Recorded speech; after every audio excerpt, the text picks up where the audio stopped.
जय श्री राम। आज हम राम के आदर्श और उनके जीवन के बारे में जानेंगे और उनसे हम सीख क्या मिलती है इसके बारे में समझेंगे। ब्लैक बोर्ड एजुकेशन में आप सभी का स्वागत है, जिसमें इस वीडियो में हम आदर्श जो राम के हैं उसके बारे में जानेंगे। मर्यादा पुरुषोत्तम भगवान राम के बारे में समझेंगे और देखेंगे कि पूरा विश्व में और लगभग सभी धर्मों में राम विभिन्न रूपों में पूजे जाते हैं। और यदि हम धर्म को छोड़ दें तो उनके आदर्श को और उनके नियम को यदि अपनाएं तो हमारा समाज जो है काफ़ी महत्वपूर्ण हो जाएगा। अब देखिएगा, यहाँ पर जो फ़ोटो लगाया गया है, यह फ़ोटो जो है बाली का है, बाली में रखा गया है। ठीक है, बाली एक जगह है जो इंडोनेशिया में है, वहाँ पर यह राम का फ़ोटो है। और यह फ़ोटो जो है राम, लक्ष्मण, सीता और यहाँ पर हनुमान का दिखाया गया है। एक महत्वपूर्ण गुरु गोविंद सिंह द्वारा रामावतार जो शीर्षक है उनके अनुसार जो है लिखा गया है। यह कह रहा है, पाई गहे ते तुमरे ते को आँख तरे नहीं आने हो, राम रहीम पुराण कुरान अनेक कहे मत एक न मानियो, स्मृति शास्त्र वेद सबे बहुभेद कहे हम एक न जानियो, श्री अस्पान कृपा तुम्हारी करे मैं ना कहो सब तो ही बखानियो। यह गुरु गोविंद सिंह ने लिखा है और राम के बारे में लिखा है। उन्होंने कह रहा है कि हे राम, मैं आपके शरण में आया हूँ, तब से किसी भी देवता और किसी अन्य जगह जाने की कोई आवश्यकता नहीं है। यह बात मैं नहीं कह रहा हूँ, यह सभी लोग कहते हैं। सभी जगह आपकी चर्चा है कि आपकी कृपा में जो आ जाते हैं उसे दूसरी जगह कहीं जाने की आवश्यकता नहीं है। उसके बाद गांधी जी हमेशा गाते थे कि रघुपति राघव राजा राम, पतित पावन सीताराम, भज प्यारे तू सीताराम, ईश्वर अल्लाह तेरे नाम, सबको सन्मति दे भगवान। यह जो कथन है, इसको महात्मा गांधी यदि भागवत गीता को भूल जाते थे तो कहते थे कि यदि भागवत गीता नहीं रही तो यह जो है हमें काफ़ी बल देता है। और फिर गुरु नानक ने लिखा है, राम नाम बिनु बिरथे जग जन्म, अर्थात राम नाम के बिना जो है पूरा जग जो है बेकार है, व्यर्थ है। ठीक है, तो यह राम की जो है विभिन्न लोगों द्वारा दिया गया महिमा है। अब समझेंगे कि राम की आखिर ऐसी क्या विशेषता है। इससे पहले जो है रामनवमी का पर्व जो आज है इसके बारे में समझेंगे। रामनवमी जो है यह हिंदू बसंत त्यौहार है जो चैत मास के शुक्ल पक्ष के नवमी के दिन मनाया जाता है। इस दिन कहा जाता है कि भगवान विष्णु के 7वें अवतार राम जन्म लिए थे अयोध्या में दशरथ के घर। उनकी माता का नाम जो था कैकई था। और यह त्यौहार काफ़ी महत्वपूर्ण है जो कि बुराई पर अच्छाई की जीत और अधर्म को हराने के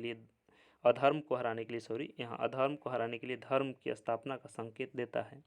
यह भारत, नेपाल और हमारे पड़ोसी देशों के अलावा त्रिनाद और टोबैगो, गुयाना, सूरीनाम, जमैका, अन्य एशियाई देशों जैसे मॉरिशस, मलेशिया, सिंगापुर और अन्य कई देशों में रामनवमी का त्यौहार मनाया जाता है।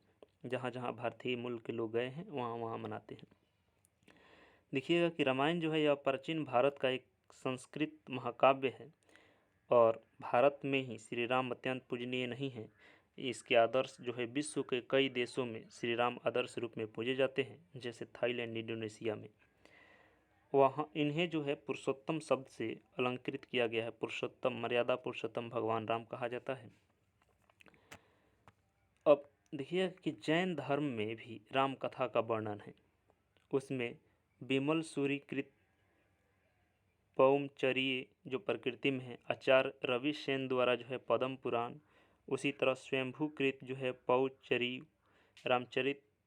रामचंद्र चरित पुराण, गुणभद्र द्वारा जो है उत्तर पुराण, ये जैन परंपरा के अनुसार जो है ये सब लिखा गया है। और जैन परंपरा के अनुसार राम का जो मूल नाम है वह पद्म माना जाता है। उसी तरह परमार भोज ने भी पंचू रामायण की रचना की है। हिंदी में गोस्वामी तुलसीदास ने रामचरित की रचना की है। उसके अलावा विभिन्न भाषाओं में रामायण लिखा गया है और बहुत सारे जो लेखक कवि है वे लोग लिखे हैं। ठीक है, स्वामी करपानी ने भी रामायण मीमांसा की रचना की है, जिसमें राम कथा को वैज्ञानिक आयाम धारिता विवेचन दिया है। अब यहाँ पर कुछ रामायण के बारे में वर्णन किया गया है जो विभिन्न भाषाओं में और विभिन्न क्षेत्रों में लिखा गया है। जैसे वाल्मीकि रामायण जो संस्कृत में है, यह जो है वाल्मीकि ने लिखा है। उसके बाद आनंद रामायण है, अद्भुत रामायण है, रंगनाथ रामायण जो तेलुगु में है, और कवित्री मोल्डा द्वारा रचित जो है मोल्डा रामायण है, रूडपद तेगदी जो रामायण है उड़िया में है, रामकेर रामायण उड़िया कंबोडिया में है। विभिन्न देशों में जैसे कंबन की इराम अवतारम तमिल में है। उसके बाद सिहली भाषा में भी है, तिब्बती, चीनी, और उसके बाद जो है Turkmenistan, Thailand, Laos, Nepal, Japan, सभी देशों में यहाँ पर आप चाहे तो पूरा नाम पढ़ सकते हैं जो किन किन भाषाओं में जो है रामायण के विभिन्न रूपों में वर्णन किया गया है। और सभी में जो है राम कथा का वर्णन किया गया है। सब में थोड़ा थोड़ा चेंजिंग है लेकिन मूल कहानी जो है सेम है।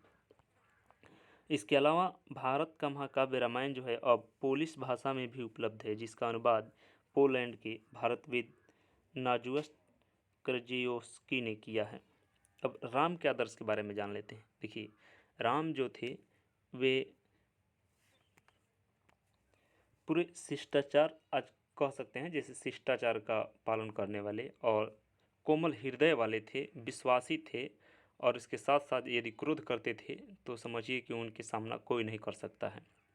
इस बात से अनुमान लगा सकते हैं कि उन्होंने जाति प्रथा का विरोध किया था। मतलब उस समय जाति प्रथा तो थी ही नहीं, लेकिन उन्होंने किसी प्रकार के भेदभाव नहीं किया। जैसे सौरी के जूठे बैर खाए थे। इसके साथ मानव ही नहीं, जैसे बानर और भालू, गिद्ध, इन सब के साथ भी उनकी मित्रता रही है। इससे अनुमान लगता है कि वे हृदय के सच्चे व्यक्ति थे और विश्वासी भी थे। हनुमान को लंका भेजे थे और उसके बाद अंगद को भेजे थे। उस समय जो है उन्होंने विश्वास करके भेजा था, समझ रहे हैं। और उसके बाद इस बात को भी हमें समझना है कि जब दो भाइयों में युद्ध होता है तो हम लोग लड़ाई कर लेते हैं राज्य के लिए, लेकिन जब वहाँ सिंहासन का बात आती है तो उस समय राम वनवास लेते हैं। एक भाई जो है वनवास लेता है और उसके लिए कोई अंतर नहीं, वे खुश हो जाते हैं जब हम वनवास जा रहे हैं, और वहाँ पर जाने के बाद वे जो छोटे लोग हैं उनकी हेल्प करते हैं, उनसे सहायता लेते हैं, किसी राजा महाराजा से सहायता नहीं लेते हैं, और इस प्रकार वे उनका मान सम्मान और ही बढ़ जाता है। तो इससे हमें सीख मिलती है कि हमें जो है किसी प्रकार का भेदभाव नहीं करना चाहिए और साथ ही साथ गरीबों की हेल्प करनी चाहिए। यदि आप रामायण नहीं देखे हैं तो रामायण देख सकते हैं और उनके आदर्श से समझ सकते हैं कि उनके आदर्श को यदि मानव अपना ले तो वास्तव में मर्यादा पुरुषोत्तम हो जाएगा। हम इतना ही कहेंगे कि उनकी जो रामायण बनाया गया है उस रामायण को आप देखिए और उनसे सीखिए कि क्या उसमें गुण है। समझ रहे हैं। रामायण की जहाँ तक की बात है, इसके बारे में हम जानकारी आपको दे दें कि रामायण में 24,000 श्लोक है और 7 कांडों में इसे विभक्त किया गया है, जो वाल्मीकि द्वारा रचित है। बाद में जाकर के बहुत सारे लोग जो है इनको मतलब रामायण को अलग अलग भाषा में अनुवाद किया है। और दो ऐसे देश हम बता रहे हैं, जैसे थाईलैंड है और इंडोनेशिया। थाईलैंड में आज भी राजा को राम के रूप में माना जाता है। जो भी राजा है उसको राम शब्द लगा करके और जोड़ा जाता है, और उसके साथ लगा दिया जाता है फर्स्ट, सेकेंड, थर्ड, फोर्थ। और उसकी राजधानी जो है थाईलैंड की, उसे अयोध्या नाम से पुकारा जाता है। और एक और देश की चर्चा करते हैं, इंडोनेशिया। इंडोनेशिया जो है मुस्लिम बहुल देश है, जिसमें मुसलमान रहते हैं और वे नमाज भी पढ़ते हैं। लेकिन फिर भी बाली जो है शहर है एक, और वहाँ पर रामायण का पाठ किया जाता है दशहरा में। वहाँ राम कथा होता है, राम का मंदिर भी है। और आज जो अभी करंट की बात किया जाए तो सऊदी अरबिया भी अब रामायण और महाभारत को अपने यहाँ पुस्तक जो है बना दिया है कि स्कूली शिक्षा दी जा रही है रामायण और महाभारत की। इतना महत्वपूर्ण हो गया है।